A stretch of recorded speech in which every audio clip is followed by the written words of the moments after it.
Әдетте көпірден өту немесе саяхаттау қиын емес, бірақ біздің бүгінгі видеомыздағы көпірлерден өту қиынға соғуы мүмкін. Сәлем достар, сіздермен Топ Қазақ. Бүгін біз сіздерге әлемдегі ең қауіпті көпірлерді көрсететін боламыз. Сонымен кеттік.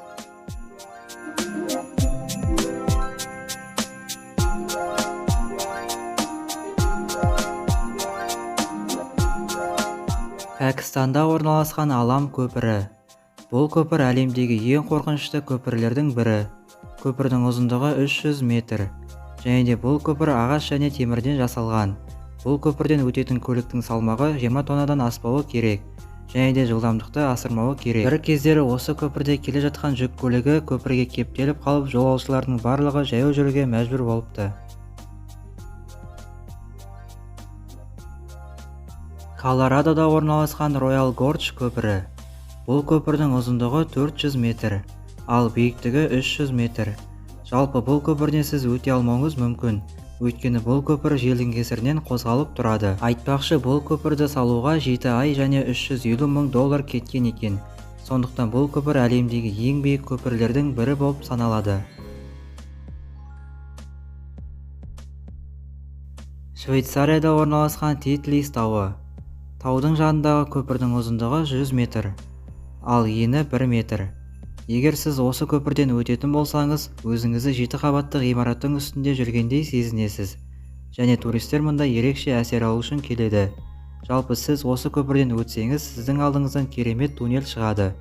Сондықтан жер шарында бұдан басқа керемет көпір жоқ.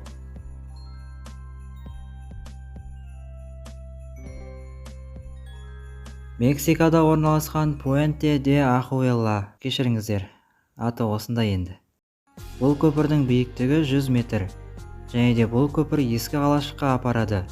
Жалпы бұл қалашық бұрын кәдімгі қала болған. Ал қазір бұл қала тастанды қалашыққа айналды. Нақтырақ айтқанда қандай қала екенін білмедім. 19 ғасырдың аяғында салынған бұл көпір әлемдегі ең қауіпті көпірлердің бірі болып келеді. Туристер мұнда жиі келетін болғандықтан бұл көпір қайтадан жаңартылды.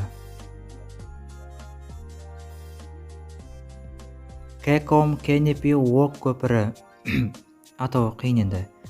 Гананың ұлттық саябақтарының бірінде осы таңғажайып көпір орналасқан. Бұл көпірді бірнеше канадалықтар салған болатын. Олар аймақта экологиялық туризмді дамытуды қолға алып, 1995 жылы жұмыстарын бастайды. Нәтижесінде осындай керемет көпір пайда болды.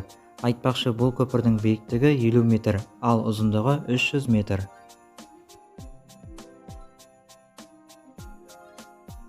Тағы да Швейцарияда орналасқан Трифт көпірі. Бұл көпірдің биіктігі 90 метр. Және бұл көпір 2004 жылы салынған.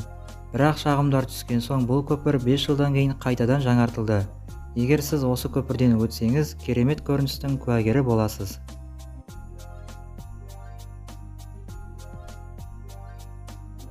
Малайзияда орналасқан Лангкави көпірі. Лангкави көпірі теңіз деңгейіне 700 метр биіктікте орналасқан. Егер сіз осы көпірден өтетін болсаңыз, онда таудың керемет көрінісін тамашалай аласыз. Және бұл көпір онша қауіпті емес.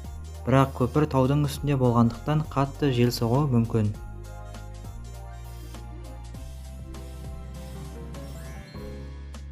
Коста-Рикада орналасқан Квепос көпірі. Бұл көпір әлемдегі ең қорқынышты көпірлердің бірі. Көпір өткен ғасырдың 30 жылдары банандарды тасымалдау үшін салынған.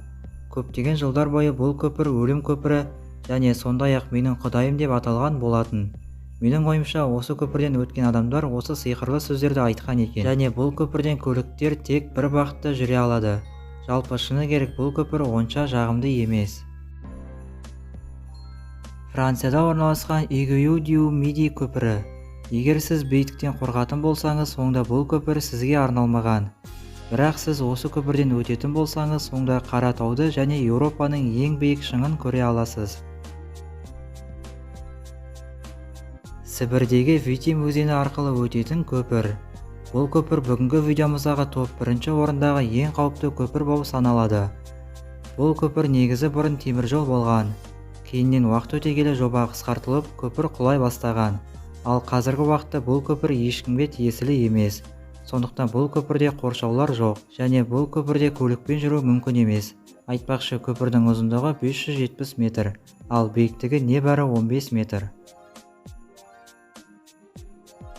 Сонымен достар, бүгінгі видеомыздағы қай көпір қорқынышты болды, соны комментарийге жазып кетіңіздер. Және видео ұнаса лайк басып арнаға тіркелуді ұмытпаңыздар. Бүгінге осы, келесі кездескенше аман, сау болыңыздар.